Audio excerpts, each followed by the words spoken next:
Pinochet and company were watching that to see what would happen. Allende came out. It's pretty embarrassing for him. He came out and did the whole socialist call to arms of all the workers and the people to come out, and nothing happened. It was it was a total fail, and everybody saw that.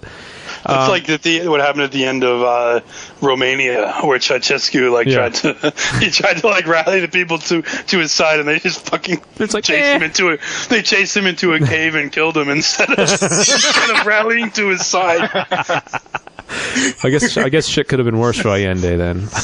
But there was another plot in the Navy, and this is kind of vague. They're not sure who was which tail was wagging what dog. Like, we're not sure if the Navy was trying to create a false flag that would give Allende excuse to do the whole martial law deal. Yeah, or if it was a genuine uprising and it was put down by people still loyal to it's a really vague, weird kind of no one really knows, but in the end it didn't have any. But Chile was barreling towards civil war.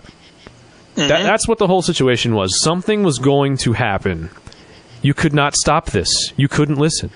Something was going to happen. It's happening. It was happening. It was definitely happening. It's sort of funny because, to go back to what we were talking about with strikes and how strikes are always a favorite tool of the left, and they're always used by the left, and then they, when the strikes are broken by whatever the evil authority is, that's considered a terrible thing.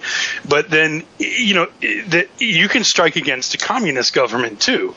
Right. And it's funny because that's actually a more organic thing. Like, the left organizes these things from the top down, and they force people out of work if they might want to go to work. Like, unions do this. Like, people are like, no, I want to go to work. I need to feed my family. No, you can't because we're on strike. And that's how the left does it. It's actually authoritarian and top down, forcing people not to work for some political agenda they might not believe in. When it happens against the communist government, it's actually people that are like, no, we're not going to work because you're taking our property, you're taking our businesses, etc. And it happened in Chile. It actually happened in the USSR. If you remember the Polish group Solidarity, which sounds very leftist. It does. But that was actually led by that guy Lech Walesa, who was actually a labor leader striking against the Soviet Union. And then in Venezuela, also people struck against Chavez, business owners and workers that didn't want the companies and jobs to be communized, to be nationalized for the state. And whenever that happens, what the left does is they quickly turn on the strikers, and suddenly they're not for the working class anymore. Right. And suddenly it's like, oh, these are all being inspired by some right-wing reactionary forces that are behind the scenes manipulating everything. Like, there's no way actual workers of their own volition would self-organize to strike against a communist state, because it's, the communist state is the dictatorship of the proletariat or whatever.